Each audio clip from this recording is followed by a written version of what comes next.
Roberto, se escucha un poco raro, no sé si soy yo solo. Rodolfo, por favor, Roberto, por favor, sin audífonos. ¿A mí me escuchan bien? Sí, José Antonio. Sí, perfecto. Roberto, ¿puedes probar sin tus audífonos? No, José Antonio, a ti creo que sí se te escucha bien. Roberto,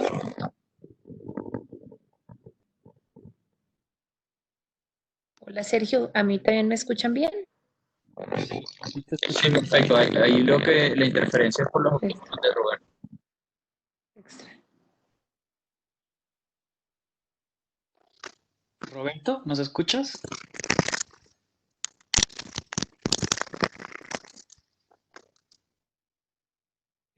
A ver, ¿puedes hablar algo, Roberto? Uy, se escucha mal.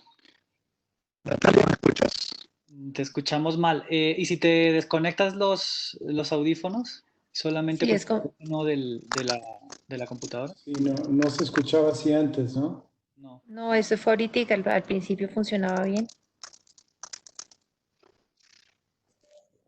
Roberto, es por los audífonos. Toca que presente sin audífonos. como si la conexión estuviera molestando el cable de los audífonos.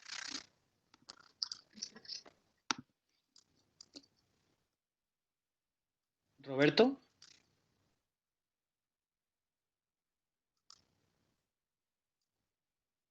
no sé si nos escucha.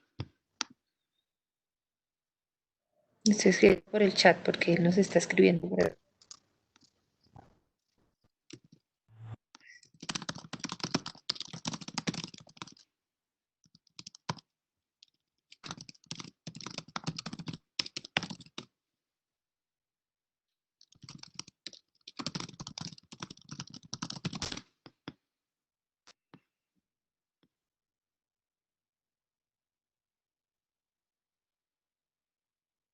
Oye, ¿puedes tú borrar el chat digamos, reiniciar para...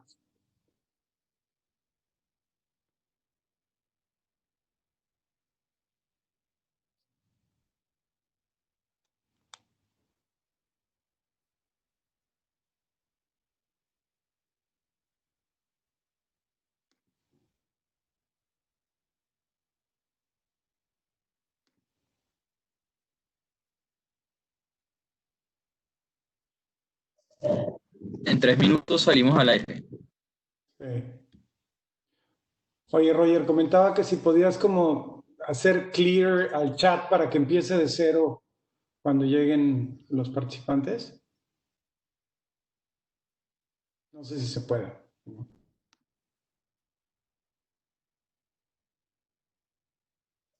No, a partir de abajo empiezan a escribir ellos.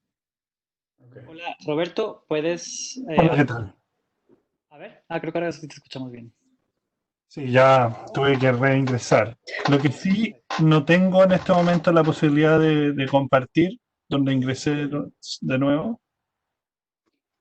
A la medida que cada uno vaya a exponer, yo les voy habilitando esa opción. Perfecto, perfecto. Le mandé el archivo a Sergio. No sé si le habrá llegado. Sí. Bueno, me comentan que tenemos como 125 participantes que ya están escuchando nuestras conversaciones, entonces yo creo que Muy bien. podemos empezar. Igual ya son las 5:05. Entonces, bueno, pues bienvenidos y bienvenidas a todos y a todas a este primer webinar de lo que hemos denominado la tríada urbana. Entonces, bueno, no sé si muchos de los asistentes nos han escuchado sobre la tríada, pero es una alianza entre tres universidades, la Universidad de los Andes, el Tecnológico de Monterrey y la Universidad Católica de Chile, en la que hemos unido fuerzas para justamente promover una serie de diálogos latinoamericanos a través de webinars y específicamente sobre el tema de renovación urbana incluyente. Entonces, este es el primero de una serie de 3 webinars en el que vamos a explorar casos, legislaciones y metodologías de Colombia, México y Chile y con invitados de las 3 universidades. Cada webinar tiene un énfasis particular y va a estar moderado por cada una de las universidades participantes. Este es el primero, entonces va a ser los próximos 3 miércoles, este miércoles y los 2 siguientes, de 5 a 6 y media en Bogotá y en México, y de 6 a 7 y media en Santiago, Chile. Entonces, bueno, ahora les comentaré un poquito más, pero dicen temas de participación. Creo que hay un micrófono por ahí abierto. Roberto, ¿puedes, porfa, cerrar tu micrófono? Eh, les contaba que el webinar de hoy se llama Más allá de la socialización. Va a tratar sobre temas de participación en procesos de renovación urbana. Y ahora les cuento quiénes son nuestros invitados de hoy. Pero antes les comento que va a haber otros 2 más. Entonces, si se agendan, el próximo miércoles 17 de junio estará moderado por Magdalena Vicuña de la Católica de Chile. Se llama Vivienda, Densificación e Integración Social. Tocará un tema que ha sido muy discutido, particularmente en el contexto de la pandemia, ¿no? La importancia de la densidad urbana. En este webinar, sin embargo, lo que vamos a mirar es la potencialidad de la densidad urbana para promover inclusión e integración social, es decir, no para verla como últimamente hemos visto muchos enemigos de la densidad urbana, y creo que el problema no es la densidad, sino otras variables que veremos ahí. Pero bueno, entonces en ese haremos énfasis en temas de vivienda, densidad e integración social, si les interesa, el próximo miércoles 17 de junio. Y el último de los webinars será el 24 de junio. Tratará sobre laboratorios urbanos y estará moderado por Alfredo Hidalgo, de la Escuela de Arte, Arquitectura y Diseño del TEC de Monterrey. Y en ese webinar vamos a mirar el potencial y los límites también de los laboratorios urbanos que han surgido en muchas ciudades latinoamericanas de los últimos años para promover ciudades y procesos de renovación urbana más incluyentes. Entonces, bueno, si les interesa el tema de renovación urbana y de inclusión, pues tenemos esos 3 webinars, los recomiendo mucho, cada uno con un énfasis particular, pero creo que generará un diálogo interesante. Entonces, bueno, volviendo al de hoy, que se llama Más allá de la socialización, y ese es un tema que este título es muy, digamos, a propósito. Yo creo que, no sé si en México y en Chile, pero en Colombia se ha usado mucho esta idea o esta palabra de la socialización, que yo creo que debería eliminarse de todos los manuales de planeación urbana, porque pareciera que es que el Estado o los promotores deciden algo y van a socializarlo, ¿no? O a compartirlo con la gente, cuando en realidad en lo que estamos promoviendo en la planeación urbana es una evolución hacia enfoques más participativos, más de construcción colectiva, más de co-creación del espacio urbano, ¿no? Entonces, en ese sentido, el enfoque de la socialización creemos que ya pertenece a una época pasada y que deberíamos pasar página para empezar a pensar en otros enfoques en el que se involucren a los ciudadanos, en el que haya una participación realmente incidente, en el que se pueda co-crear o construir el espacio de manera colectiva. Y para tener esta discusión, pues tenemos a 3 invitados de lujo que nos van a contar sobre este tema desde diferentes ámbitos y desde diferentes países. Entonces, Natalia Franco, directora del CIDER, y que fue partícipe del proceso de participación ciudadana que tuvo lugar en Fenicia, que es un plan de renovación urbana en los alrededores de la Universidad de los Andes.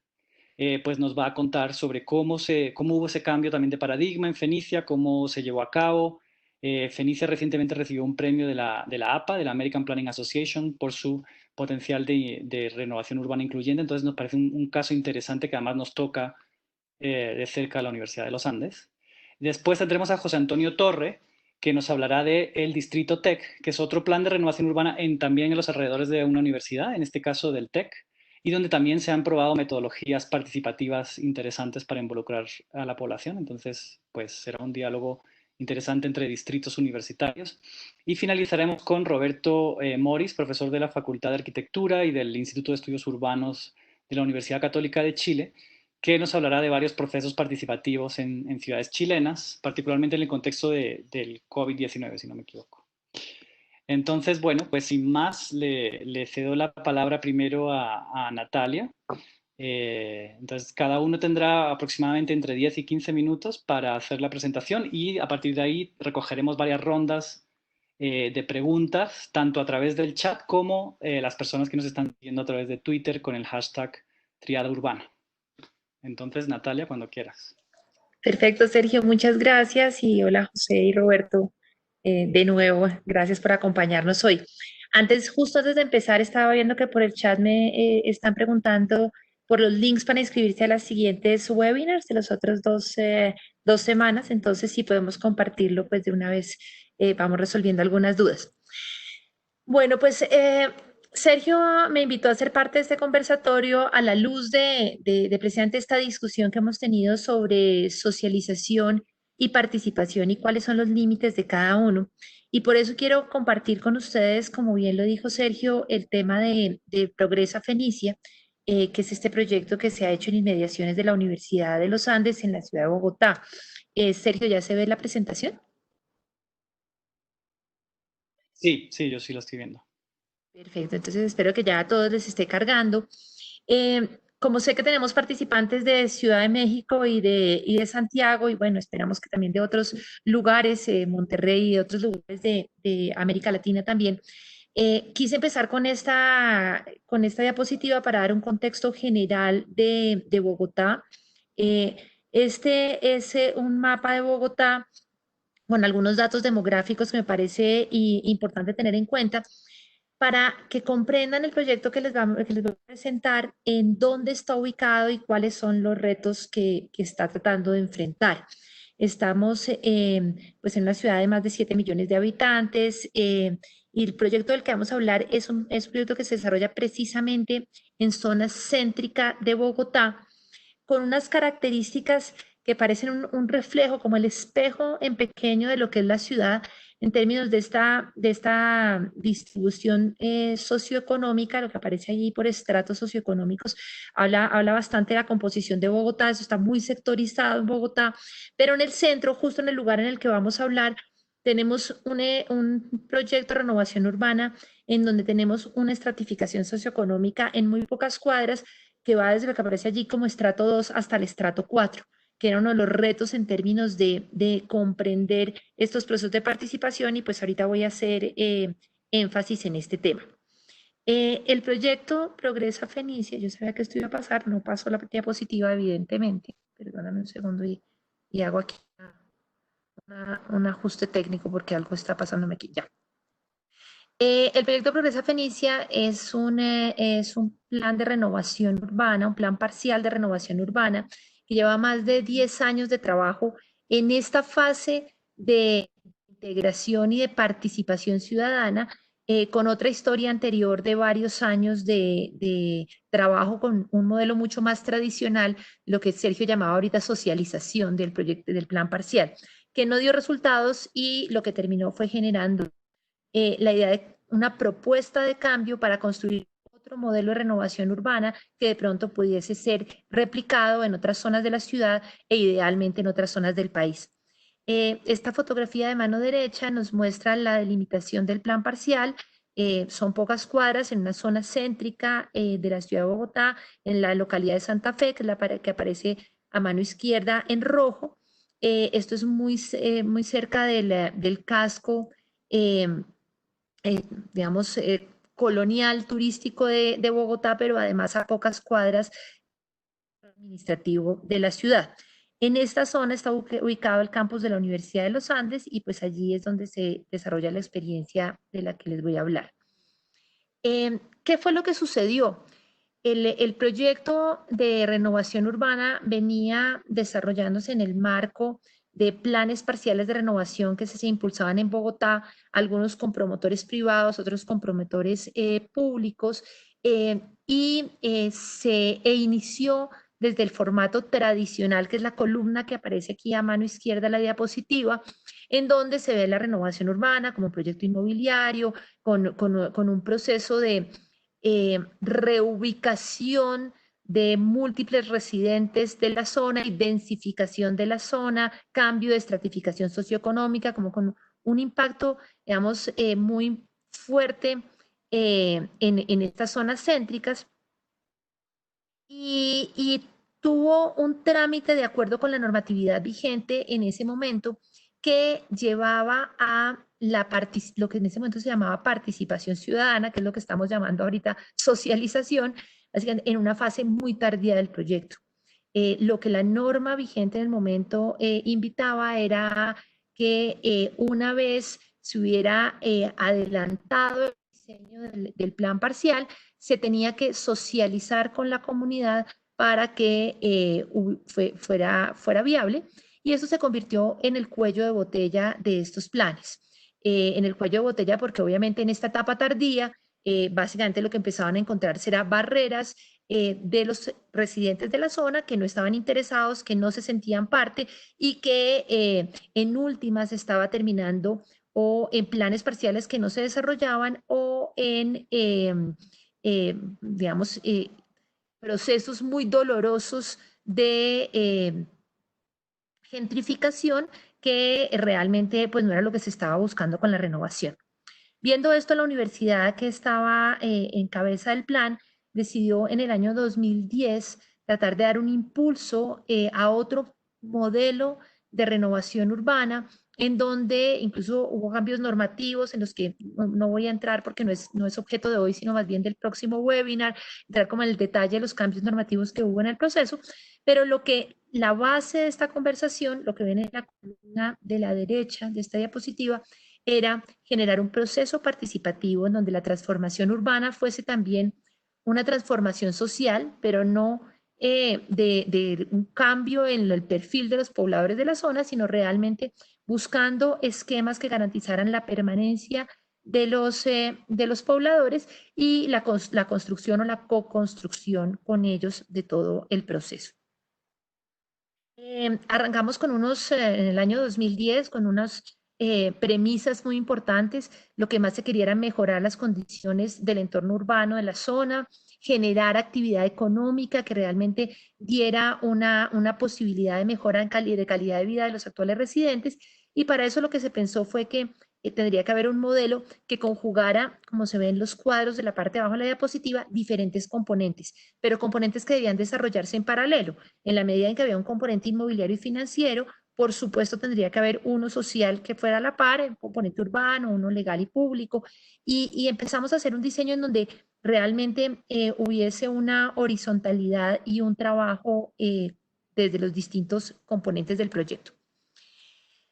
Para esto, dimos como 3 pasos atrás de temas que se suponía que ya venían impulsándose en la forma tradicional de hacer planes parciales. Lo que dijimos fue, hay que hacer un diagnóstico de la zona, pero un diagnóstico que sea participativo, en donde los actuales residentes puedan con diferentes herramientas y un trabajo colaborativo contarnos cómo viven la zona y qué quisieran mantener de cómo viven la ciudad. Entonces, empezamos un proceso de diagnóstico que duró todo el año 2011, en donde aquí lo que ustedes ven fue como la línea de base de lo que levantamos que había en la zona, cuántos hogares, comercios, instituciones, un poco entender formas de vivienda, además que era vivienda comercial, en la planta de arriba había habitación, en la parte de abajo comercio, entonces entender como un plan de renovación que permitiera la permanencia iba a garantizar que los residentes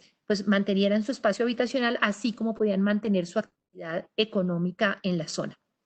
De la mano con este diagnóstico, y fue algo pues que también nos sirvió bastante, se hizo un diagnóstico legal de una evaluación del estado de los predios para tener la fotografía en ese momento y esta semaforización que nos dio además unas ideas interesantes de cómo proceder y cómo tener un trabajo diferencial con diferentes tipos de residentes en la zona. Entender que había residentes que estaban en capacidad de negociar y participar en el proceso de renovación, los que tienen los predios en verde, pero que había otros con restricciones como por ejemplo sucesiones de varias generaciones atrás sin resolver, en donde realmente la disponibilidad de los predios para poder entrar en el proceso iba a ser, pues iba a generar bastantes dificultades. Entonces, todo este proceso fue un proceso lento y detallado porque se hizo tocando puertas en donde había una grandísima desconfianza y nos tocó hacer un ejercicio paso a paso en donde empezamos a trabajar con cada uno de los residentes, a buscar aliados y decir, bueno, ¿cómo podemos generar un proceso participativo? Voy a mostrarles una línea de tiempo de cómo se construye ese proceso. primer lugar, hicimos este diagnóstico y este proceso de construcción de confianza que duró casi 2 años. Esto implicó tocar puertas, invitar, romper unas barreras culturales y de pronto, digamos que para muchos eran invisibles, y era entender que la Universidad de los Andes, estando en el mismo, en la misma zona, era un búnker.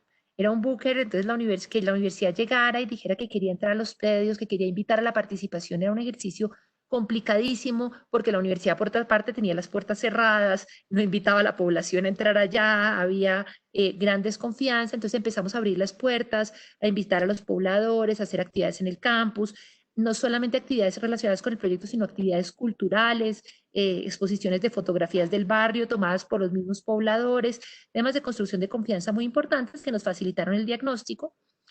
Luego de esto, en el 2012 y 2013, empezamos unos ejercicios de talleres participativos de construir el sueño del barrio. Ustedes ven en esta fotografía a residentes conocidos en el barrio, comerciantes, de diferentes edades. También entendimos que teníamos que tener como diferenciación, trabajar con los niños, porque finalmente era para ellos su futuro, pero también con los adultos mayores que estaban muy arraigados al modo de vida que había en la zona. Entonces, múltiples talleres.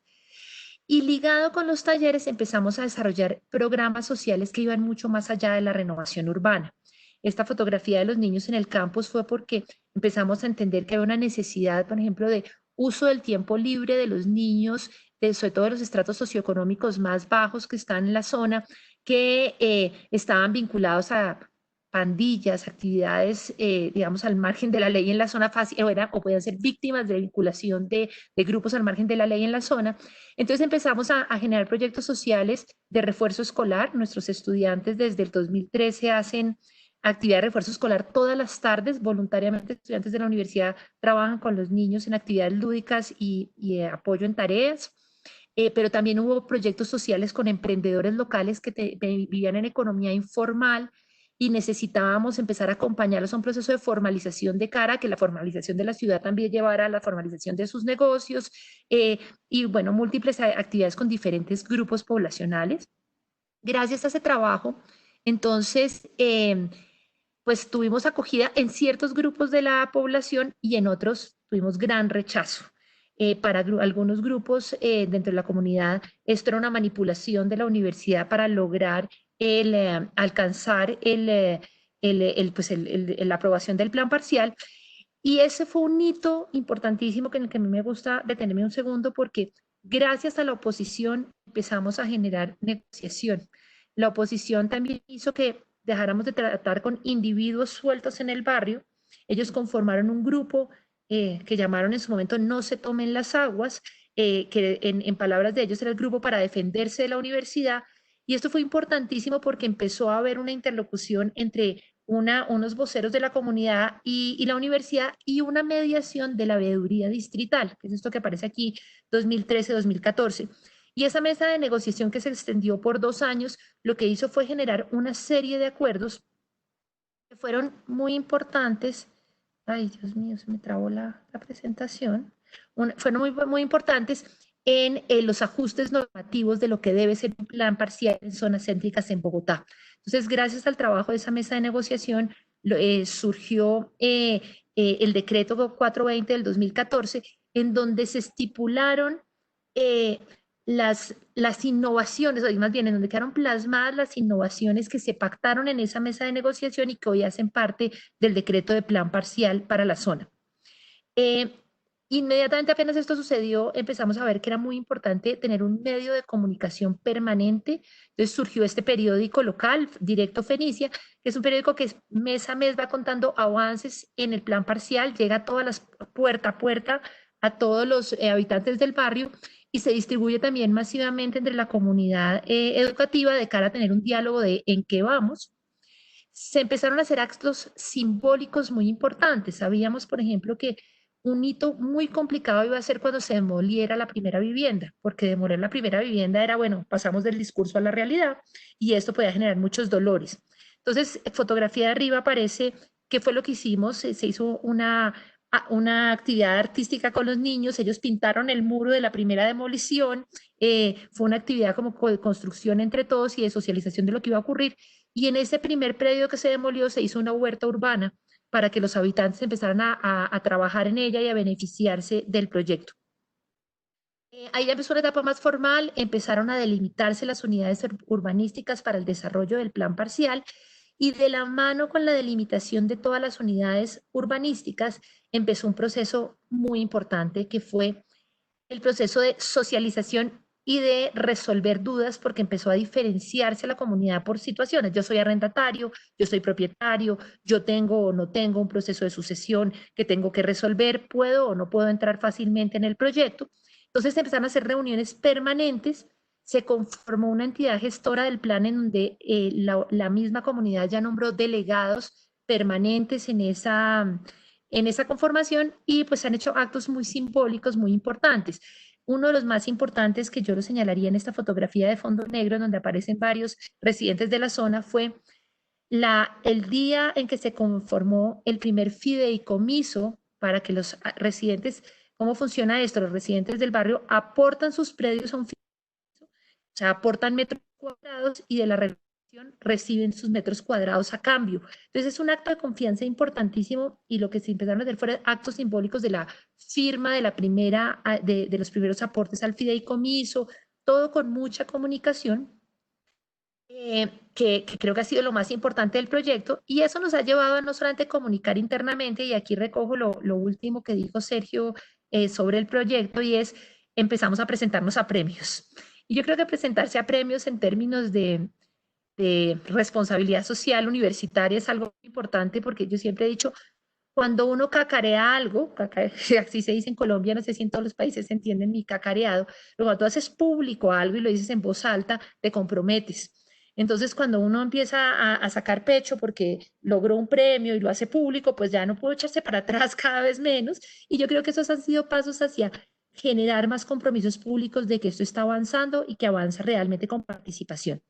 Este ha sido el ciclo del proyecto. Yo creo que a mí se me está acabando el tiempo, se me acabó hace un minuto, pero les dejo, yo creo que esto lo podemos compartir, el link que aparece aquí abajo. Es en la página del proyecto, es una página web en la que todo esto se está comunicando, y en este link en particular hay una cosa que a mí me ha parecido uno de los esfuerzos más importantes, y es que ha habido una línea de tiempo. Todo esto que les acabo de contar tiene una trazabilidad absoluta, todo se va montando en la página y todo está en esa línea de tiempo para saber cuál ha sido el paso a paso del proyecto. Entonces, pues ha sido un ejercicio largo, todavía no termina, nos falta varios años por delante de trabajo, pero pues este ha sido como la forma en que hemos construido esa participación. Yo hasta aquí dejo para que podamos compartir algunas ideas más adelante. Muy bien, muchas gracias, Natalia. Entonces pasamos a mirar el caso de Distrito Tech en México con José Antonio. José Antonio, ¿estás por ahí? Sí, gracias. Denme oportunidad de poner la presentación.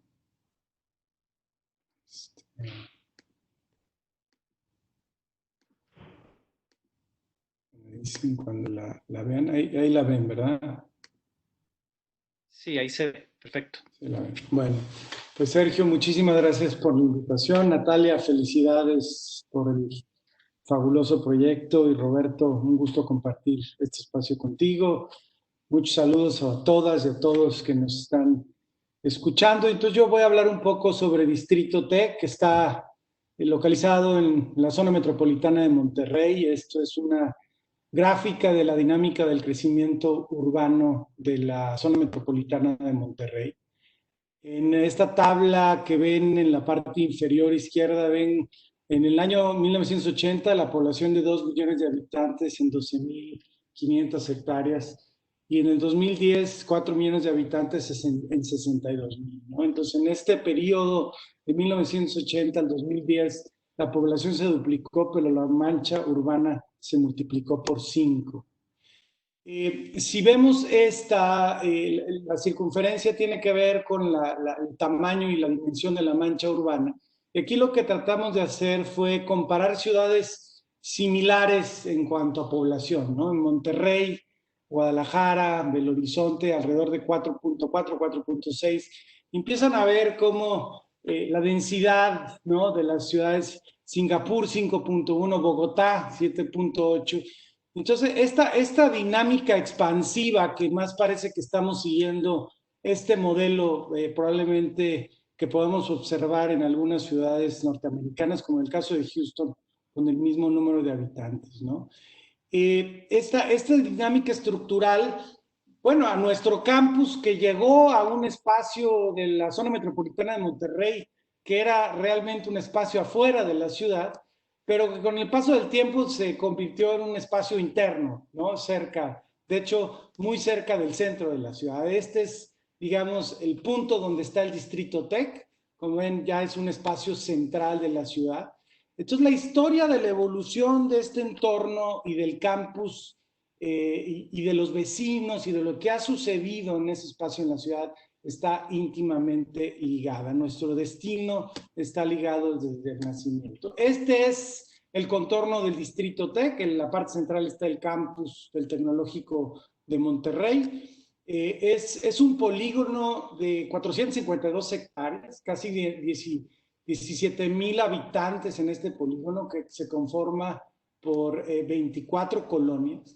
Este polígono perdió 22% de su población en 10 años. El último censo poblacional en México se elaboró en el 2010, y en 10 años este espacio perdió el 22% de su población. En ese mismo censo se registró un 11% de niños contra 28% de niños en la zona metropolitana. Es un espacio que se estaba abandonando, en donde las personas que se quedaban pues eran los habitantes originales, ¿no? Las familias de estas, los hijos de estas familias ya no tenían la capacidad de quedarse a vivir aquí, no porque no quisieran, sino porque la misma dinámica de la vivienda no lo permitía.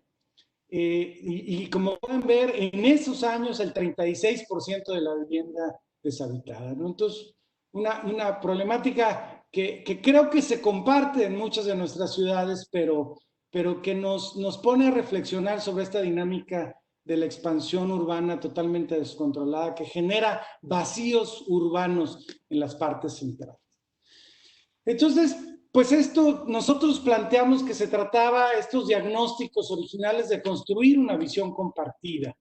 Se trató de entender que esta problemática tenía que ser planteada y resuelta de una manera colaborativa con los vecinos, con organizaciones de la sociedad civil, con las autoridades y con la universidad. Siempre planteamos que este era un problema donde se requería la corresponsabilidad de las partes. En el 2014, el Tecnológico de Monterrey anuncia una transformación muy importante del campus Monterrey. El campus se ha estado transformando en los últimos años de una manera muy acelerada y muy importante, pero también se anuncia el principio de un diálogo con las autoridades y con los vecinos para la transformación de esta zona que, como veíamos, se estaba abandonando. Y bueno, no solamente eso, ese abandono estaba generando condiciones de inseguridad muy dramáticas, ¿no? En 2014, inmediatamente después de hacer este anuncio, invitamos a todos los vecinos a una reunión de vecinos, ¿no? Donde lo que queríamos era platicar y dialogar sobre la necesidad de revitalizar esta zona que todos compartíamos. De hecho, es una copia de un folleto que se repartió a todos los vecinos. Este es ese evento, ¿no?, que tuvimos en junio del 2014. No sabíamos si iban a llegar 30 vecinos o 3,000. Bueno, llegaron 300 un sábado en la mañana. Y es una foto de ese momento en donde como iban llegando, los fuimos sentando por las colonias de donde venían. Muchos de ellos no se conocían, era la primera vez que se veían, y empezamos a compartir parte de nuestro diagnóstico y nuestra reflexión sobre este territorio. Y los invitamos a un proceso de planeación participativa. Los invitamos a diagnosticar su territorio, a encontrar las fortalezas, las debilidades y aquellas cosas que tenían que cambiar. Entonces, a través de un proceso guiado y orientado con profesores del Tecnológico de Monterrey y alumnos del mismo Tecnológico, se tuvieron se tuvieron 76 reuniones de trabajo vecinales entre junio y noviembre del 2014. Cada colonia generó un documento de su diagnóstico y de su propuesta participativa, lo cual generó un gran reporte, ¿no? Digamos, de toda la zona, ¿no? 13 reportes, uno por colonia, y ese reporte nos permitió llegar con la ciudad, con el municipio de Monterrey, para decir, tenemos un diagnóstico común, necesitamos hacer un plan parcial que nos ayude a resolver nuestras problemáticas comunes. Y la verdad, la conversación con la autoridad fue totalmente diferente. Y una cosa que empezamos a aprender, ¿por qué ser 13 colonias y 13 grupos vecinales desorganizados si podemos coordinarnos como una representación vecinal organizada, como un consejo de vecinos? Entonces, en octubre de 2014 se funda el Consejo de Vecinos del Distrito TEC. Esta es una foto del momento en donde se entregan los documentos de cada uno de los diagnósticos de las colonias. La foto también es un fiel reflejo de la demografía de la zona. Y empieza con ese diagnóstico participativo un trabajo con la autoridad y con los vecinos para generar un programa parcial de desarrollo urbano que nos ayudara a todos a resolver las problemáticas comunes que habíamos identificado. Ese programa se aprobó por unanimidad y es el que se está aplicando hasta ahora. Cuando empezamos este proceso, solamente 2 colonias del Distrito TEC tenían una estructura vecinal organizada. Aquí están, estas 2. En el 2020 tenemos 14 colonias con una estructura vecinal organizada y formalizada, pero todas las colonias tienen algún tipo de representación, ¿no? Hay 14 organizadas y formalizadas, pero todas las colonias tienen ya algún tipo de representación y participación en este proceso de transformación territorial. Este Consejo de Vecinos empezó a existir de manera informal, digamos, de manera por la voluntad mutua de los participantes, pero después nos permitió apoyar a un cambio del reglamento de participación ciudadana del municipio de Monterrey para que la figura de Consejo de Vecinos, que es la suma de las mesas vecinales, tuviera cabida en la ley, y así se logró y así lo hicimos. Entonces, este Consejo de Vecinos, aquí hay una foto, tiene 12 asambleas ordinarias al año, más extraordinarias. Se han tenido 73 asambleas del Consejo de Vecinos hasta la fecha. Hay 13 comisiones o programas de trabajo definidos por el Consejo de Vecinos, obviamente en las temáticas de preocupación común, seguridad, alumbrado, planes y programas de desarrollo urbano, ordenamiento vial, calles completas, etcétera. Y este Consejo de Vecinos tiene un reglamento que además se actualiza y se perfecciona de manera anual. No todos están de acuerdo, ¿no? Y nos los decía Natalia, y esto creo que a todos nos reta, y no todos participaron en los procesos, no todos se sienten representados por el Consejo de Vecinos, y hemos tenido estas reflexiones en contra de lo que estamos buscando impulsar. Pero también con eso abrimos un espacio permanente de diálogo. Todos los miércoles de 11 a 1, la oficina del Distrito TEC está abierta para cualquier persona, cualquier organización que tenga alguna duda sobre el proyecto, y hemos tenido ya 111 miércoles de diálogo abierto hasta la fecha. ¿Qué se ha logrado? ¿No? Porque me parece que pues eso es parte del objeto de este seminario. Pues se ha logrado la transformación de estos espacios, ¿no? Como espacios que antes privilegiaban al auto, ahora empiezan a generar espacios para todos, ¿no? Esta visión que al menos en muchas ciudades de México es lo normal, ¿no? Estas son la normalidad de nuestras calles, pues ahora afortunadamente empieza a verse así, sin cables, con banquetas amplias, iluminadas. El espacio público como este espacio de calidad que todos compartimos, una inversión muy importante en seguridad con casetas de vigilancia, una capacitación de los vecinos para ser ellos partícipes en la seguridad y no solamente espectadores pasivos del proceso de seguridad. Y bueno, toda una serie de procesos en donde la comunidad participa activamente, ¿no? Desde esta transformación de los espacios con la participación de los niños, de los vecinos, que empieza a darle otra calidad a este espacio que todos compartimos. Este parque, esta es la foto de Lora, pero cuando inició el trabajo vecinal aquí, pues era un parque totalmente diferente, ¿no?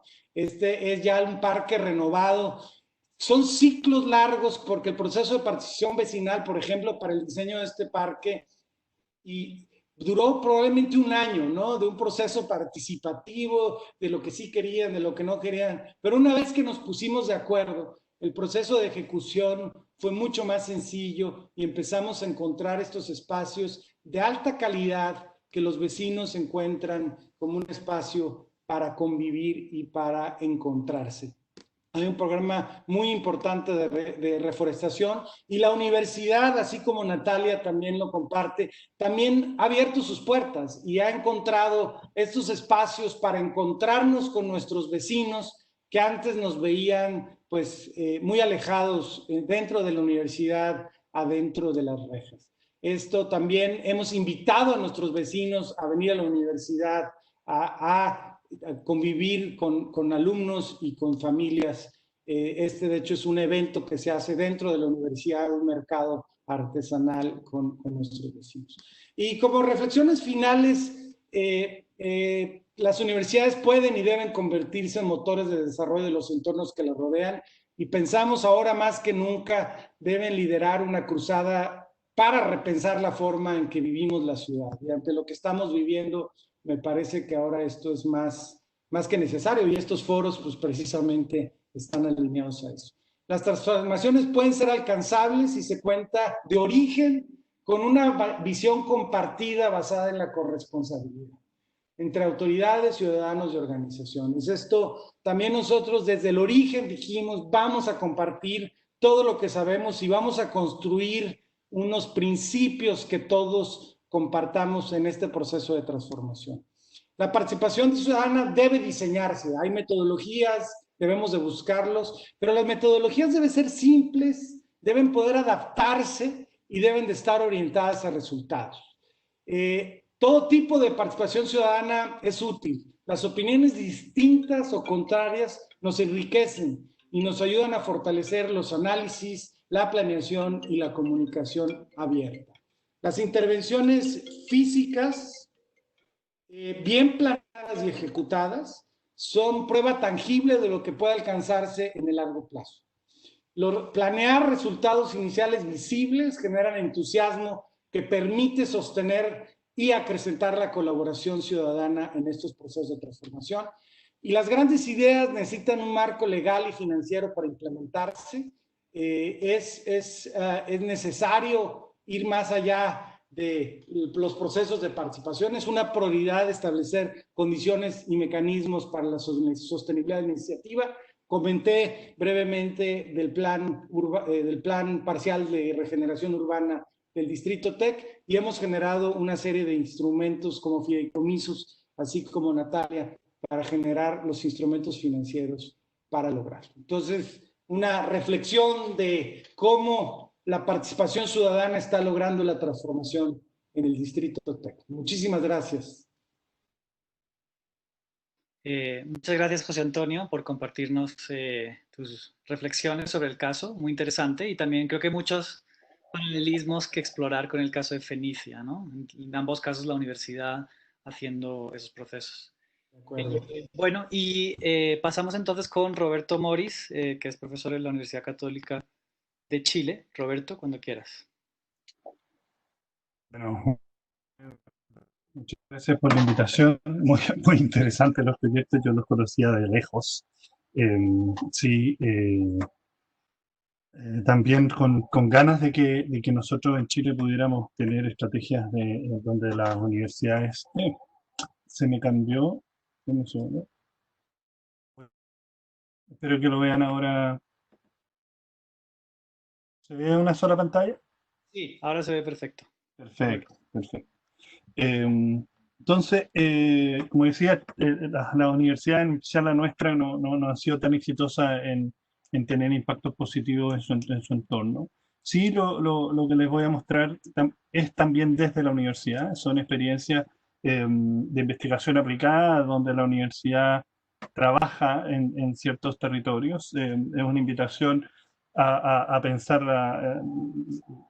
lo que nosotros llamamos involucramiento comunitario en el desarrollo urbano, pero que si bien partió con experiencias importantes de la universidad en procesos de regeneración en Santiago, el 2010 hizo a muchos nos llevó a hacer un giro producto del terremoto y tsunami del año 2010, en que nos metió de cabeza en la reconstrucción, en los procesos de reconstrucción, tomando ventaja de las experiencias que habían antes sobre regeneración urbana, pero mucho más desafiante, más expandido y con un marco instrumental bastante débil. Dice, me llegó un comentario. Se ve bien, ¿no es cierto? Sí, Roberto. Se ve la pantalla, bien. Perfecto. Entonces, lo que ha llevado es que el 2010 se generó una inflexión en nuestro equipo de llevarnos a mucho más a territorios de menor escala, con menos recursos y que cómo poder aprovechar la estructura existente. Y eso explorando con proyectos que pudieran ser una base hacia meterse sobre temas de gestión de riesgo, cambio climático, etcétera. Hoy día nos ha permitido distintos casos de estudio. Yo pensaba acá que nos faltaba una lámina que ocupamos bastante, en que este modelo se basa en tratar de ayudar a las comunidades en alcanzar sus objetivos de su visión de desarrollo, pero para eso hay que descubrir, en el fondo, cuáles son los valores propios de cada comunidad. Cada comunidad, cada territorio es singular.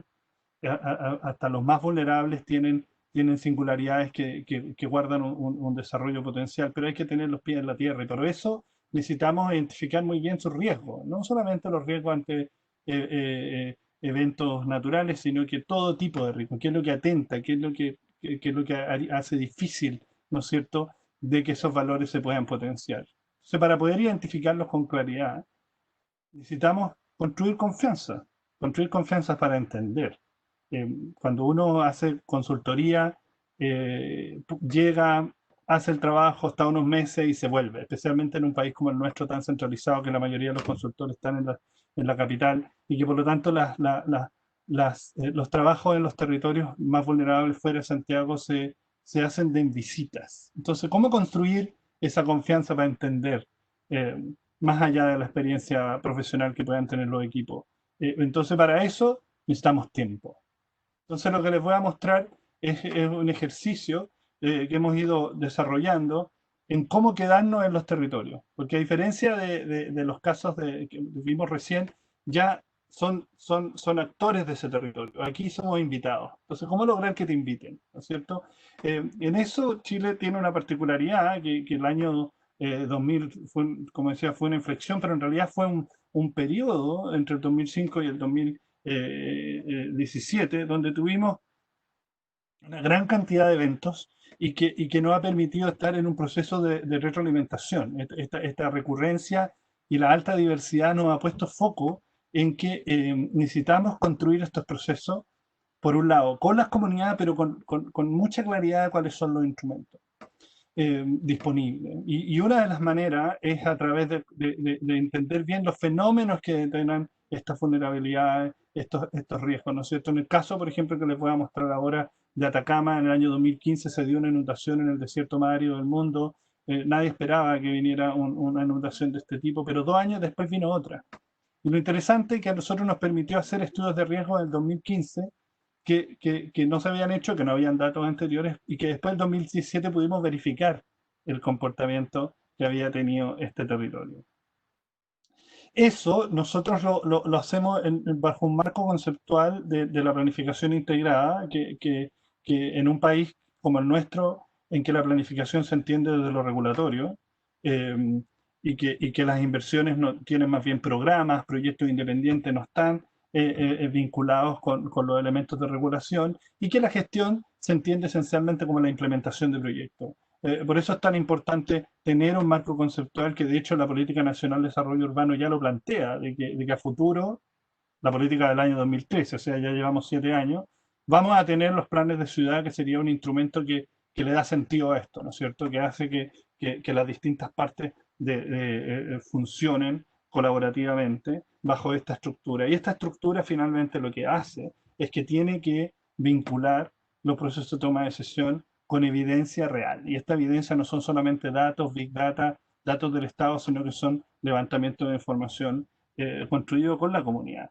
Este esquema, que no lo voy a explicar en detalle, lo que plantea por la derecha es que Chile ha tenido una gran cantidad de políticas nuevas. Increíble que en los últimos 10 años tenemos un nuevo paisaje de políticas. Y por otro lado, muchísima información, muchísimas estructuras del Estado hoy día tienen nueva información disponible.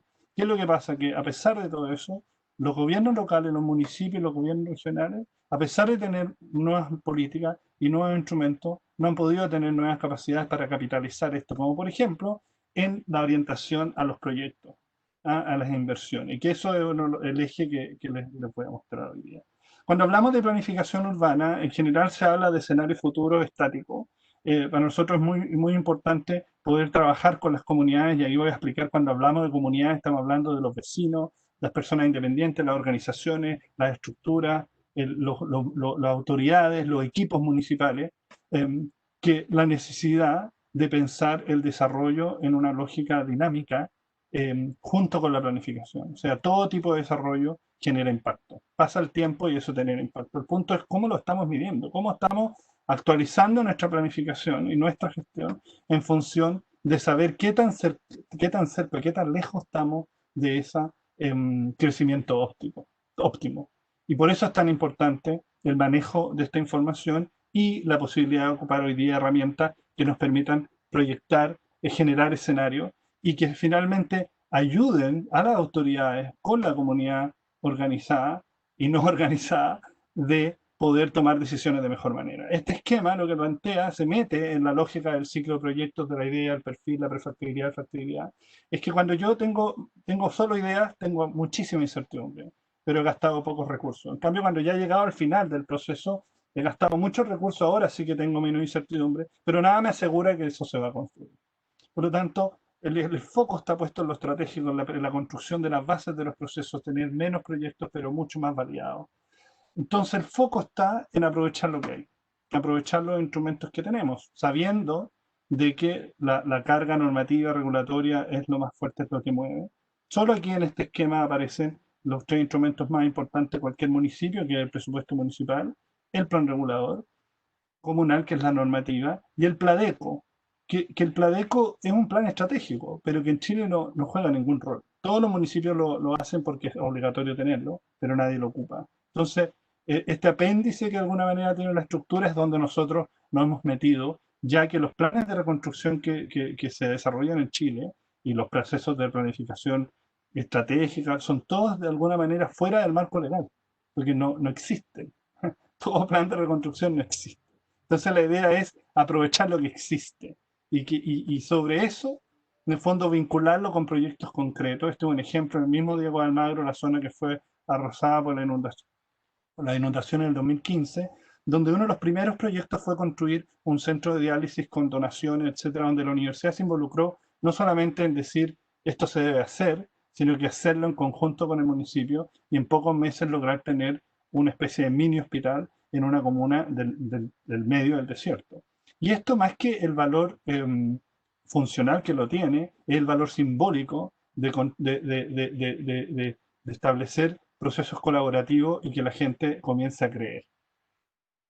Una de las cosas fundamentales en las cuales trabajamos nosotros es la construcción de nosotros. Hay planes muy interesantes estratégicos y normativos donde son verticales y por lo tanto se hace una responsabilidad a la autoridad de cumplir con lo que la comunidad ha pedido. El tema nuestro es esta comunidad, van cambiando los actores políticos, van cambiando las autoridades, pero el nosotros es uno solo que muta.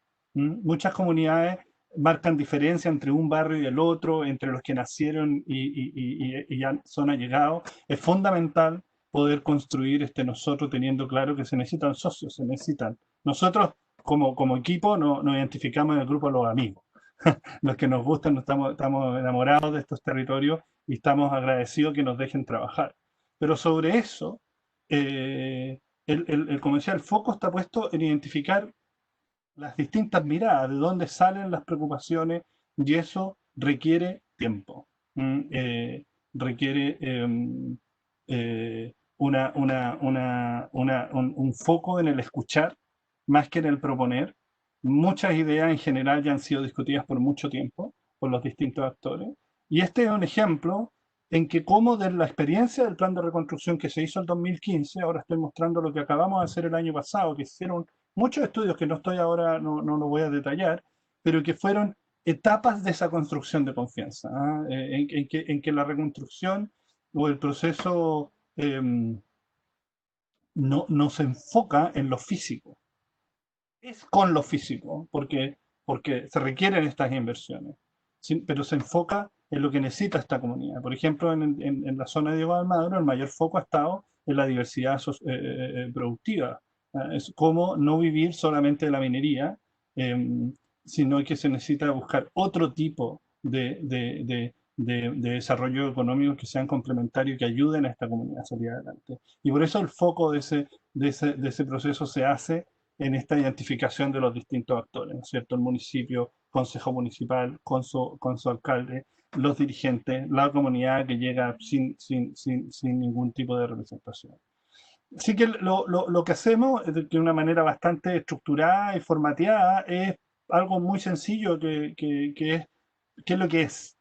¿Ah? ¿Qué es lo que es Diego Almagro, que es este ejemplo, y qué es lo que quiere ser? ¿Cuáles son las expectativas? ¿Qué niveles de emociones están involucrados en ese levantamiento? Luego uno lo organiza por ejes temáticos que ayudan a construir el proceso que requerirá después la formalización de los proyectos. Pero es fundamental que esa visión de desarrollo haya tenido un proceso participativo de co-construcción, porque todos hemos leído esta saludo a la bandera de pronto, que son visiones de desarrollo súper bonitas, atractivas, pero que quedan en el aire.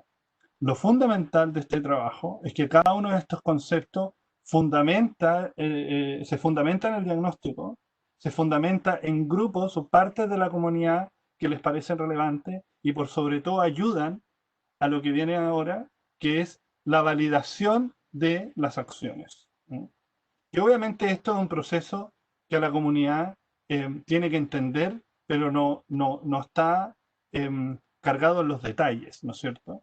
Lo que sí es importante es que haya una estructura metodológica detrás que ayuda, de hecho matemáticamente, a poder decir cómo equilibramos las opiniones de 2 personas, 20 personas, 200 personas, con la de los equipos técnicos que tienen mucho tiempo trabajando en terreno, con la de las autoridades políticas. Esto es un proceso complejo, pero que de alguna manera se tiene que llegar en algún momento a validar esa ecuación matemática, porque la gente tiene que tener confianza de que el proceso es transparente. Y eso debiera ayudar al municipio a poder tener una cartera de acciones que sean coherentes con lo que espera la comunidad, coherentes con la posibilidad de desarrollo, pero por sobre todo que les permita validar las decisiones. Y eso lleva a que de la misma manera como uno puede hacer trabajo de actores con la comunidad, identificando a los líderes positivos, negativos, etcétera, el que habla más, el que habla menos, un gran foco de nuestro trabajo es tratar de entender la lógica interna del Estado. ¿Cómo funciona el municipio? De verdad. No que está el alcalde y los equipos, sino que cuál es la máquina, cuál es la operación, y por lo tanto identificar los puntos críticos. Aquí sin entrar en detalle, si pudiéramos conversarlos, estarían, porque esta ya es con propuesta, ya es en rojo y en azul, son los elementos que hay que potenciar, y en amarillo son los proyectos clave para el mejoramiento de la gestión del municipio. Y eso lleva a que yo además de planificador soy arquitecto, por lo tanto me pican las manos por dibujar y por tratar de pensar una ciudad bonita, pero el punto es cómo cómo desarrollar un proceso que le haga sentido a la gente. Y en el caso, por ejemplo, de Diego de Almagro, cuando fue la reconstrucción, que para uno era muy fácil decir, oye, tienen la oportunidad de hacerlo todo nuevo, tú no le puedes decir eso a la gente viniendo a Santiago súper cómodo cuando la gente todavía está en el barco. Por lo tanto, se hizo un plan de reconstrucción con escenarios distintos, posibles, en que en el fondo la misma comunidad durante el tiempo pudiera ir trabajando en qué es lo que tenía más sentido. Y eso ya hoy día en el plan de desarrollo ya hay un acuerdo. Uno le gustaría que todo fuera más rápido, pero esto lo que estoy mostrando yo es un trabajo de 5 años que hoy día ya nos permite hacer una bajada hacia proyectos que están fundamentados, que han sido parte de un proceso, y de pronto cosas tan sencillas como, por ejemplo, Diego Almagro es una comuna en el centro del desierto, como digo, pero que tiene muchos espacios públicos, pero tiene en el centro un corazón, que es un gran terreno de estación de ferrocarriles abandonado, que es parte de un privado y que la municipalidad no puede tocar. O sea, una especie de Central Park vacío en el medio del desierto donde más se necesitan recursos. Y por otro lado, también tiene un oasis al lado de la ciudad, donde históricamente la gente se iba a bañar, que es espectacular, pero en algún momento a alguien se le ocurrió construir una estación eléctrica entre la ciudad y el oasis. O sea, si había un lugar donde no había que hacerlo, era ahí. Entonces, solo 2 ejemplos de cómo se está trabajando con la comunidad para poder iniciar procesos de recuperación a la manera del desierto. Diría que la manera del desierto es lo de la derecha, que son proyectos que ellos han hecho, que ocupando lo que se llama cola de zorro, el cortaderia, que es un tipo de planta que crece natural en el desierto, que daría oportunidades para la generación de ciertos tipos de equipamientos que uno los puede encontrar perfectamente esto en Santiago, o sea, en Chile. O por ejemplo esto que es un proyecto en el parque que es lo hace, que hoy día no está implementado y que ya está pronto de poder lograr el financiamiento para desarrollarlo. Entonces, ¿cómo logramos generar esos procesos de manera lenta? Que yo sé que es complejo porque uno tiene la ansiedad de que esto ocurra rápido. Pero la verdad que los territorios en el fondo se construyen a fuego lento y eso es algo que uno tiene que manejar y de tener procesos permanentes como estos que son folletos donde la comunidad participa y hasta el último momento puede seguir votando porque si en algún momento no lo pudo hacer, el proceso se abre. Por eso voy a llegar hasta acá nomás. Gran parte de este trabajo son procesos de cómo ayudar al municipio a tener un mayor desarrollo tecnológico en que permita tener diagnósticos más dinámicos y mecanismos mucho más interactivos con la comunidad para que las carteras de acciones no sean afiches pegados en la pared, sino que sean procesos dinámicos en que la comunidad opina y apoya el desarrollo de los proyectos. Eso, muchas gracias. Muchas gracias, Roberto, por tu presentación. Bueno, entonces mientras ustedes hablaban, por aquí yo he ido recogiendo muchas preguntas que han hecho a través del chat. Entonces yo las he ido agrupando. Creo que hay 3 grupos, más o menos lo que estuve leyendo, hay como 3 grandes preguntas o grupos de preguntas. Entonces yo, si quieren, les voy a decir y luego ustedes uno por uno pueden responder a la que crean oportuna.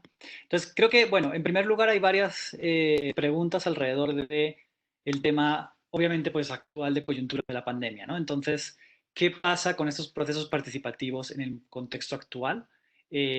¿Cómo uno hace esa confianza, esas estrategias participativas en un contexto, uno, en el que se han de usar herramientas virtuales y 2, en el que puede que haya bueno, puede no, seguramente hay muchas desigualdades en cuanto al uso y al acceso de la tecnología, sobre todo por parte de las poblaciones que tienen menos recursos, ¿no? Entonces, creo que hay varias preguntas que giran alrededor de eso, como, bueno, ¿qué pasa ahora? ¿Qué va a pasar con esos procesos participativos en el contexto de la pandemia? ¿Es la tecnología la solución? Pero entonces, ¿qué pasa cuando hay desigualdad en el acceso a la tecnología? No sé si ustedes han tenido que lidiar con eso, pero bueno, eso creo que es una gran pregunta, yo creo. Una gira alrededor de eso.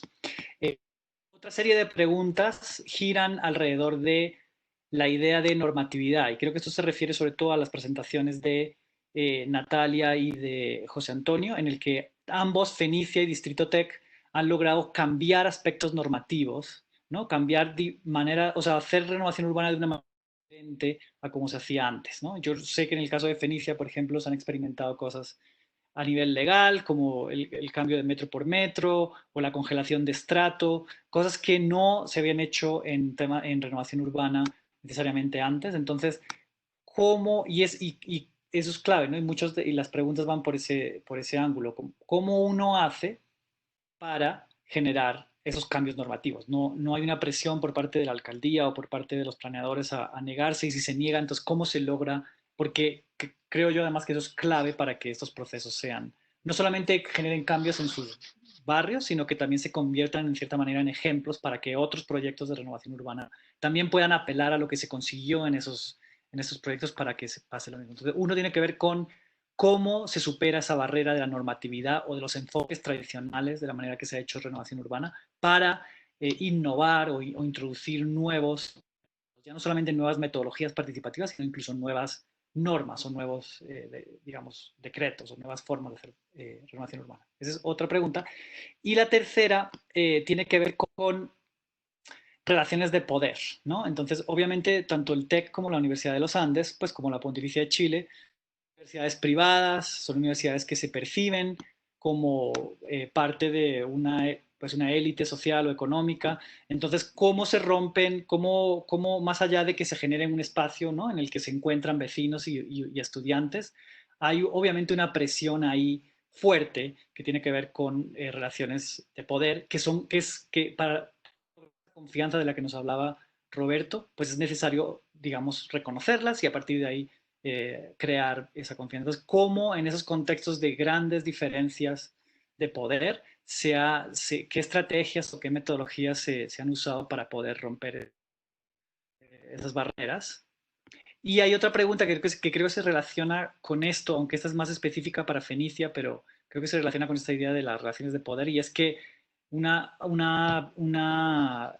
persona pregunta que en Fenicia se han hecho muchos programas sociales de alfabetización, pero ¿qué tanto estos programas van a ser sostenibles a largo plazo? O sea, ¿qué tanto estos programas no son programitas, digamos, que se hacen en un momento y luego no se continúan? Entonces, ¿cómo se aseguran que estos eventos, que esta participación sea sostenible a largo plazo? Entonces, digamos, esos son, creo, cogen más o menos las inquietudes de las 10 preguntas que había. Yo voy a seguir, si quieren hacer otras preguntas, pueden hacerlas ahora en la sección de Q&A, y yo voy a recoger otra ronda de preguntas si nos da tiempo. Pero por ahora creo que podemos empezar con esas 3. No sé si empezamos en el mismo orden, entonces, Natalia. Perfecto, gracias, Sergio. Pues voy a iniciar por el tema de la pandemia. Yo creo que el tema de la pandemia en este momento es hacer futurología, como he oído varias oportunidades decir a varias personas, pero sí les puedo contar es que estamos explorando en otros proyectos. Yo creo que el tema de la tecnología es claro que va a tener que utilizarse, nos vamos a tener que apalancar en tecnología, pero la tecnología puede llegar a ser nuevamente un retroceso a volver a este esquema de la socialización del que veníamos hablando. Aquí es solo ver este espacio en el que estamos. Estamos en una conversación absolutamente unilateral, pues Sergio nos filtra las preguntas, más o menos nos las traduce, digamos, no se pierde mucho en el proceso. Y pues yo sí creo que vamos a tener que innovar.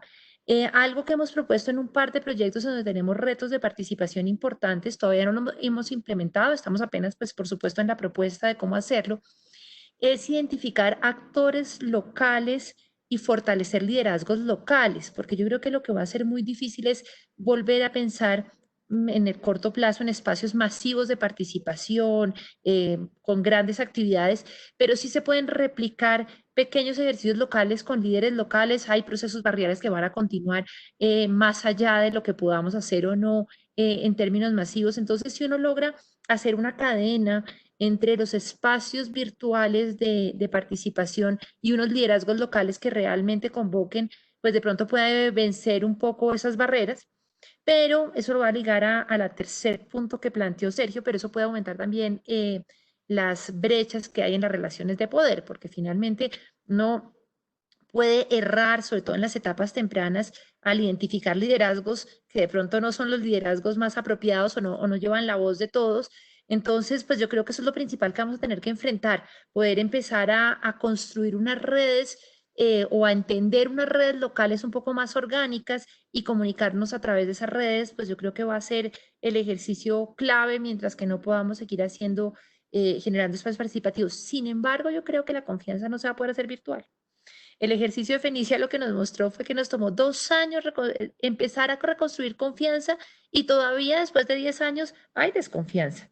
Damos 2 pasitos para adelante, un pasito para atrás, porque cada vez que algo se demora, ya empezaron a incumplirme. Yo creo que usted me estaba diciendo mentiras. Entonces, pues esto con las barreras virtuales yo creo que va a ser muy complicado.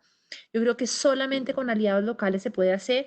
Ahí tengo una anécdota chiquitica y es que nuestro primer ejercicio para poder llegar a la comunidad fue ir a la iglesia a ver quién, algún líder comunitario que el párroco el local nos recomendara, nos ayudara a tocar puertas.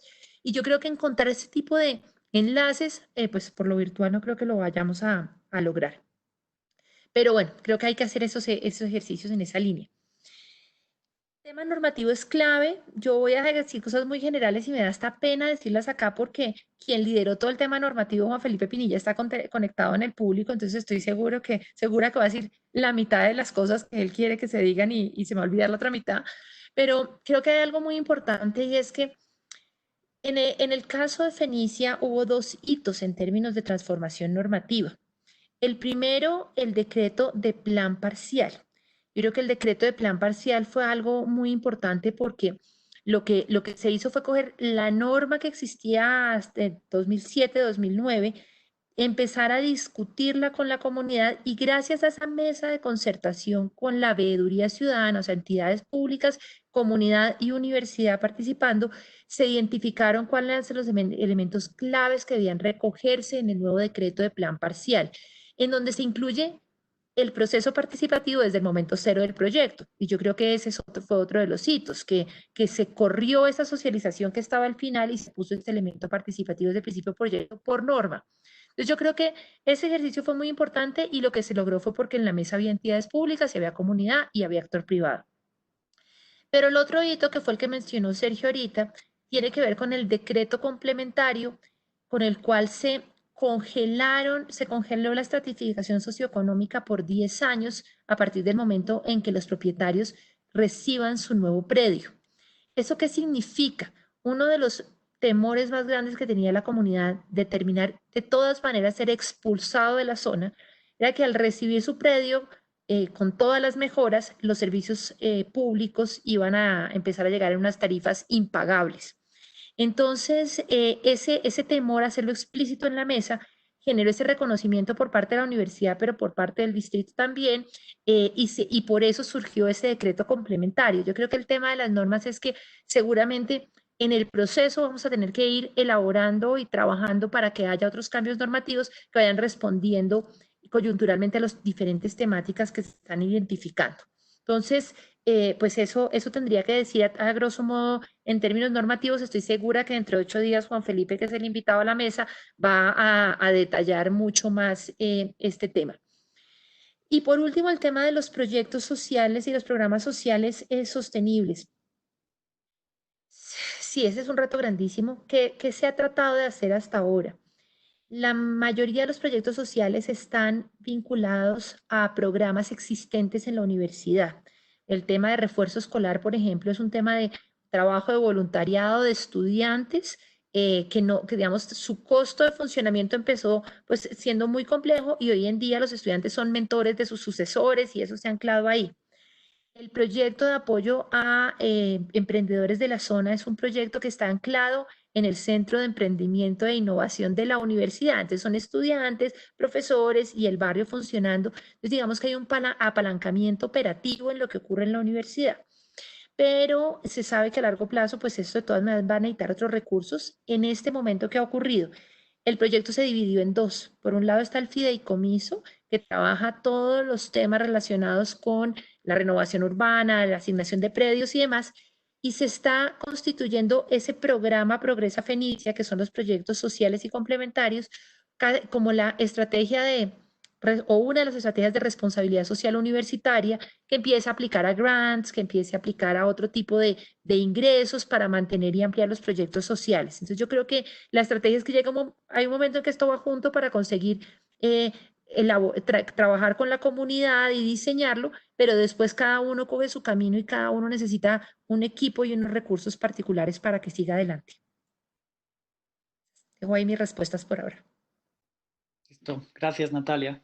Seguimos con José Antonio. Sí, gracias. A ver, las relaciones de poder empezaría, yo creo que ese es un proceso permanente de ganar confianza, ¿no? Hablaba Roberto. Y hay que reconocer que en un proceso de este tipo el punto de partida es una absoluta desconfianza, ¿no? Y yo diría en general a las instituciones, ¿no? A las instituciones universitarias, a las instituciones públicas. En esas primeras conversaciones que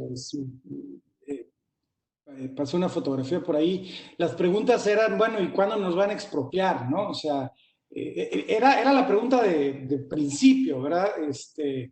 En lugar un poco de qué vamos a hacer juntos. Entonces, yo creo que entender que el punto de partida es la desconfianza es muy importante, porque hay que prepararse para ir generando confianza. Y me parece que, y por ejemplo, algo que nosotros hicimos y que fue una apuesta que tuvo un cierto costo, pero a la larga resultó ser muy importante.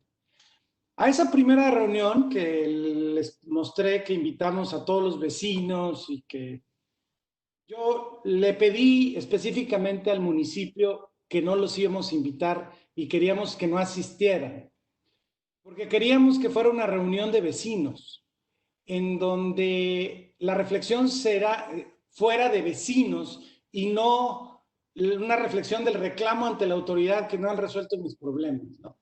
Entonces, honestamente al principio no les gustó, pero creo que conforme pasó el tiempo y sobre todo conforme las comunidades aceptaron participar en este proceso de diagnóstico y planeación participativo, donde se dieron cuenta que los que estaban sentados en la mesa eran ellos, ¿no? No un funcionario público que les venía a decir qué tenía que suceder en su espacio.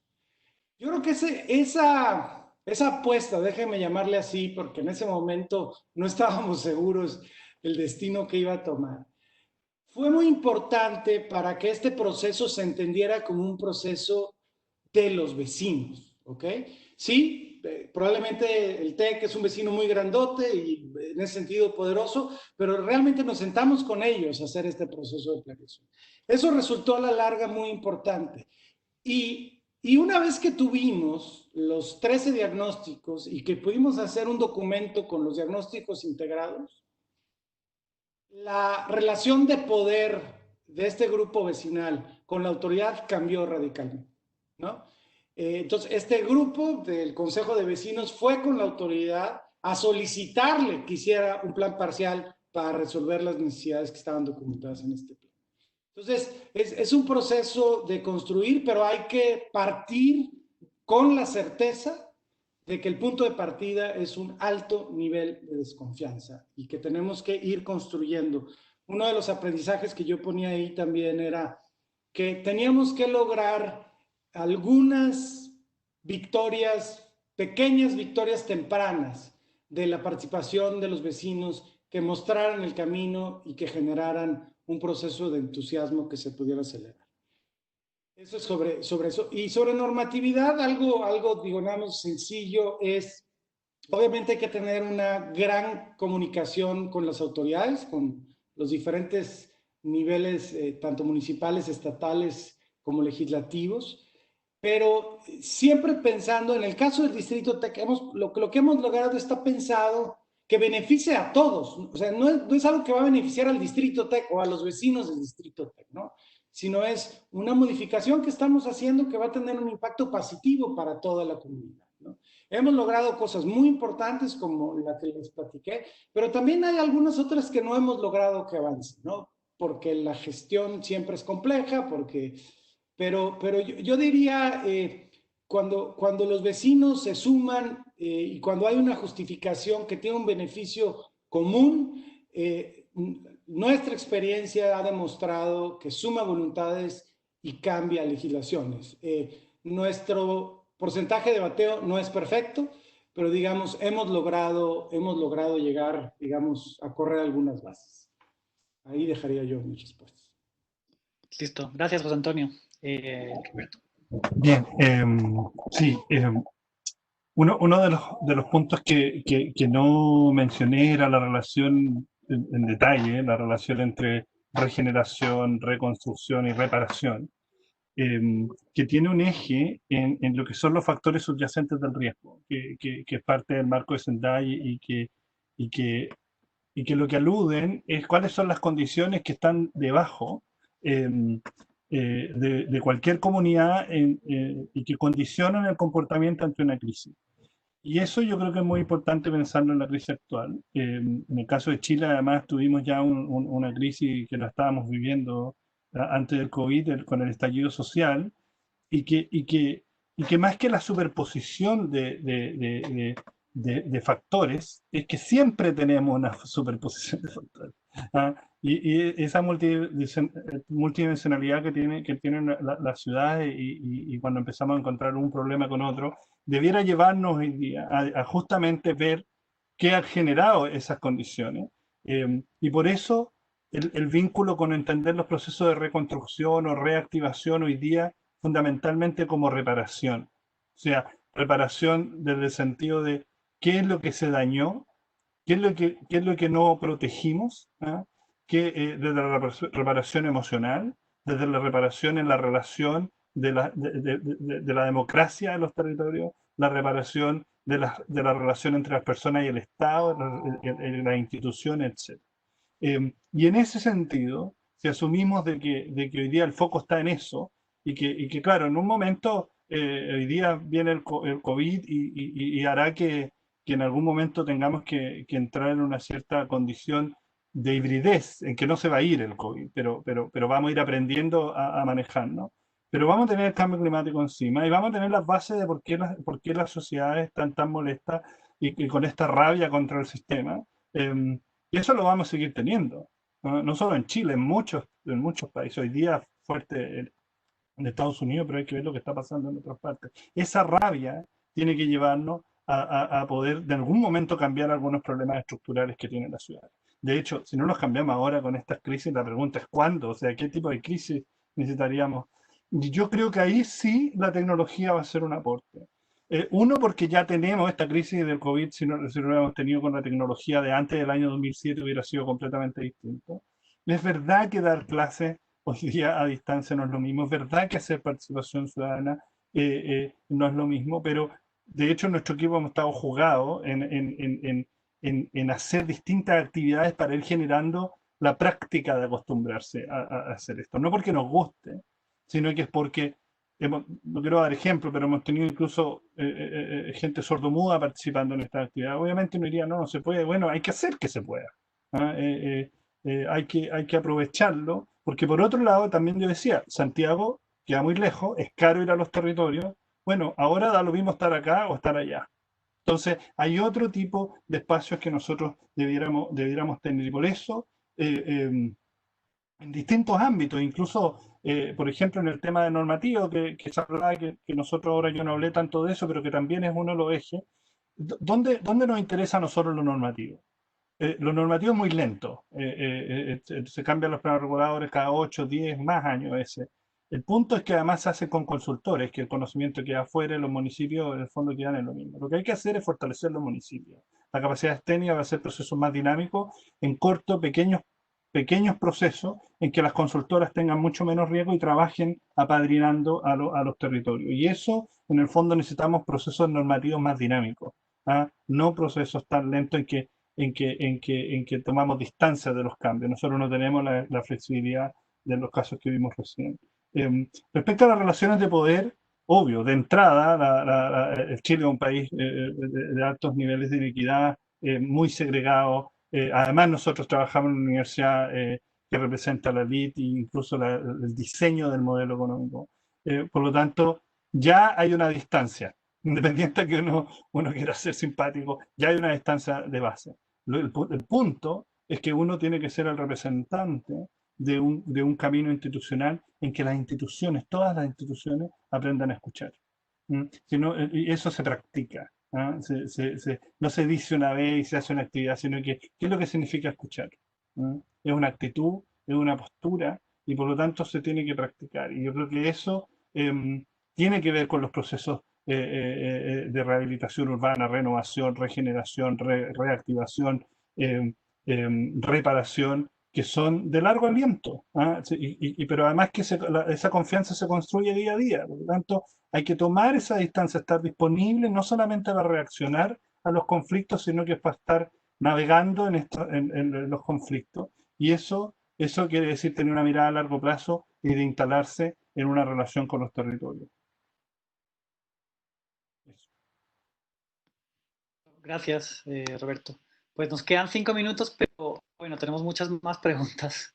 No sé si nos dé tiempo. Yo voy a decir como algunas de las preguntas y tal vez les doy la última palabra a los panelistas para que respondan lo que crean. Pero bueno, hay algunos comentarios que tienen que ver con la replicabilidad. Es decir, muchos preguntan, bueno, ¿qué tanto estos casos que son los promotores son las universidades? Digamos que curiosamente universidades privadas frente a veces las instituciones públicas, cuando es la propia alcaldía quien hace el proceso de renovación urbana, no se tiene en cuenta las comunidades, ¿no? Entonces, hay varias preguntas que preguntan sobre qué hacer cuando el promotor no es una universidad, sino una institución pública, ¿no? La alcaldía. Hay otras preguntas que tienen que ver con los tiempos. Obviamente todos hemos incidido aquí en la importancia de que para generar confianza hace falta tiempo. Pero entonces, en estos procesos en los que ya se ha generado confianza en mucho tiempo, hay algunas claves, hay algunos consejos para cómo que uno dijera, ay, si hubiera sabido esto hace 3 años, el proceso hubiera sido más rápido, no sé, realmente hacen falta siempre años y años para esto. Hay también una contestación de alguien sobre el tema de la tecnología. Mónica Cantor nos dice que ella ha tenido experiencias con la tecnología en temas de participación y que funciona muy bien, que la clave es que haya voluntad política. Un poco lo que nos decía Roberto, yo creo. O sea, sí se puede, la tecnología tiene sus límites, pero obviamente si hay una voluntad política por apostarle a esas nuevas metodologías se puede hacer. Hay otra pregunta por ahí que me parece interesante y es que los arrendatarios normalmente no se han tenido en cuenta, ¿no? El caso de Fenicia, creo que no. En el caso del TEC no estoy seguro.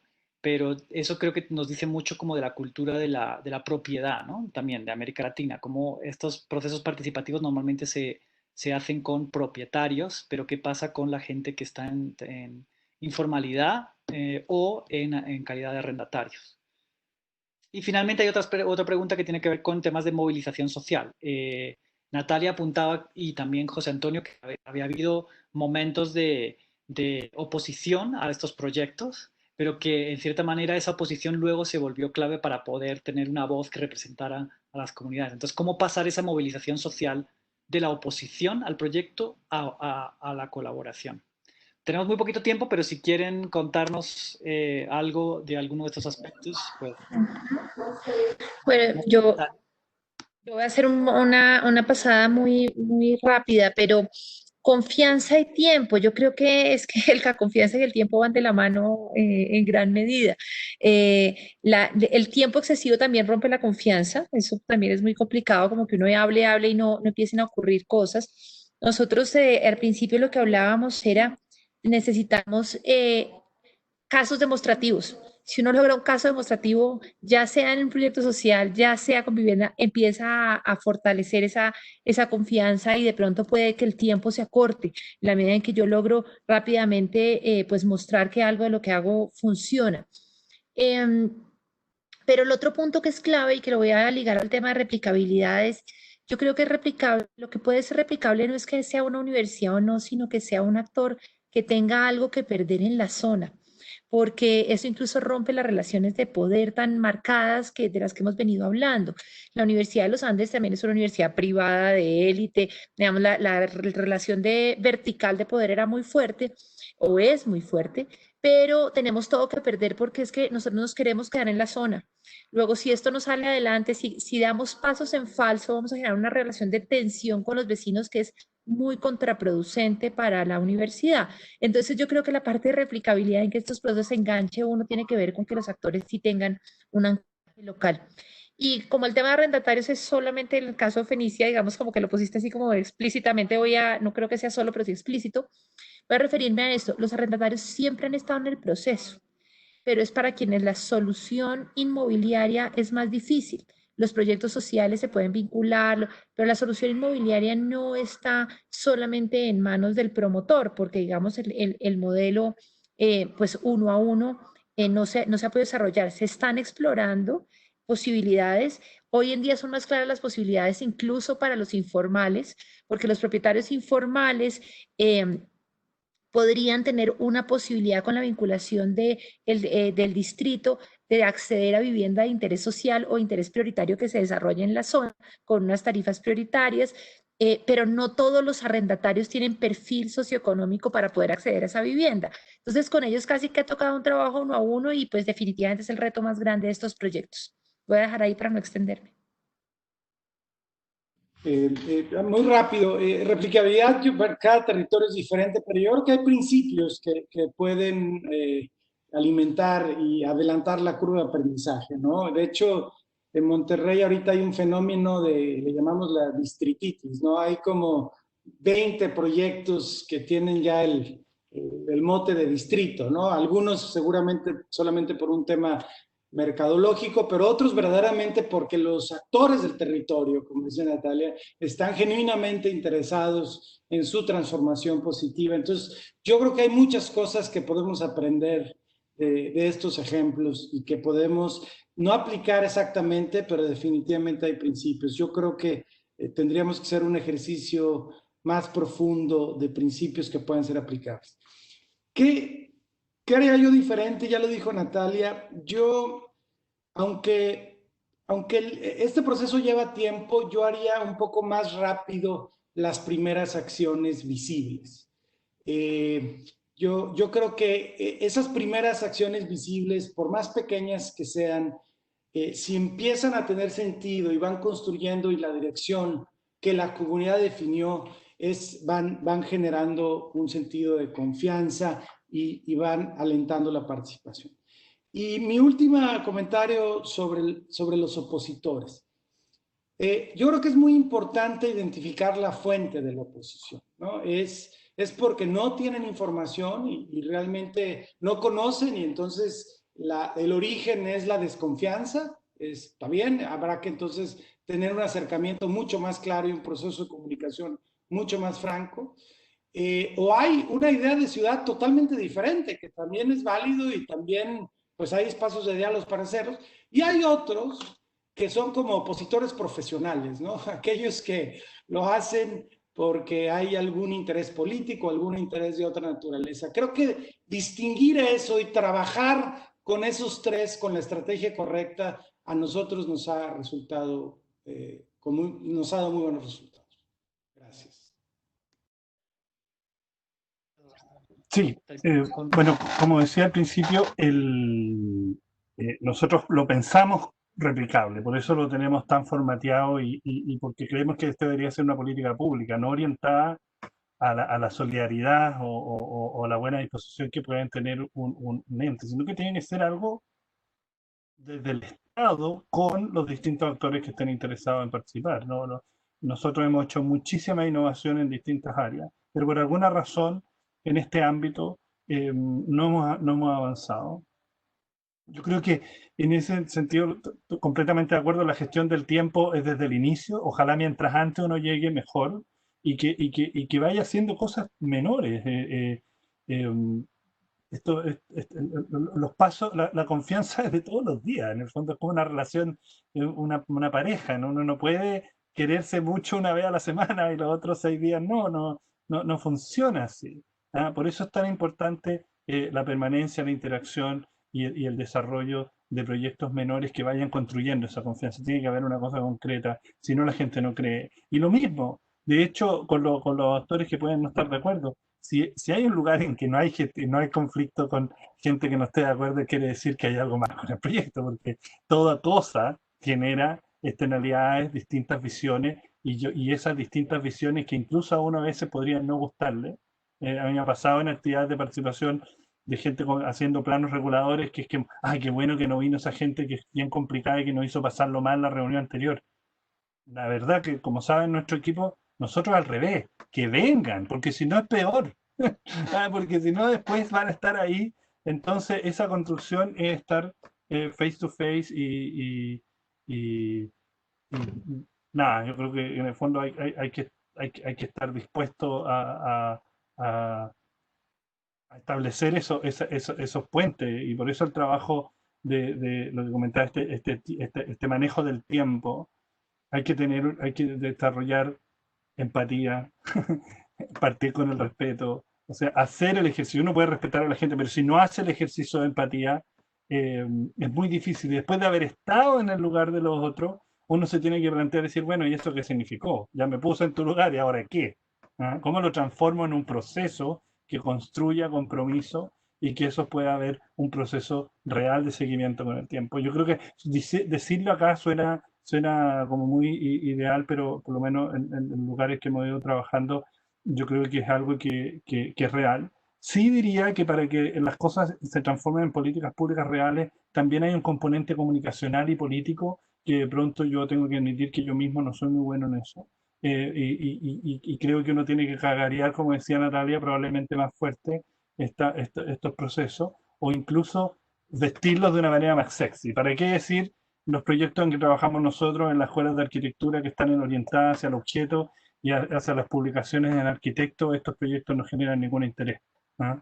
A lo mejor tendríamos que hacerlos más sexy y, y encontrar caminos de difusión que nos ayuden a apalancar las políticas públicas, pero yo creo que por lo menos en el área nuestra es un desafío. Listo, muchas gracias Roberto. Pues bueno, gracias a los tres invitados de hoy, Natalia, José Antonio, Roberto. Creo que fue una conversación muy interesante y un buen inicio de esta serie de conversaciones latinoamericanas entre México, Chile y Colombia sobre cómo hacer renovación urbana de otra forma, ¿no? Que en el fondo también creo que es una pregunta más grande, que es cómo hacer planeación urbana de otra forma, ¿no? Más incluyente. Entonces, bueno, pues nada, lo dejamos acá. Hemos tenido como 200 y pico participantes de todos los países de América Latina, bueno, no de todos, pero sí de varios países de América Latina, lo cual nos alegra mucho. Si se quieren conectar a la siguiente sesión, será el próximo miércoles 17 de junio. Por el chat les dejé la dirección del evento. Igual si no, es en Twitter lo estaremos poniendo, si nos siguen ahí con el hashtag Triada Urbana. Y bueno, pues muchas gracias a todos y a todas por asistir, por sus preguntas, y pues seguiremos la conversación. Esto fue solo el principio. Muchas gracias. Muchas gracias, Sergio. Gracias, Natalia. Gracias, Roberto. Muchísimas gracias por la Gracias. invitación, muy interesante. Muy interesante. Gracias. Gusto, que estén muy bien. Muchas gracias a todos los participantes. Sí, gracias por participar. Hasta luego. Hasta luego.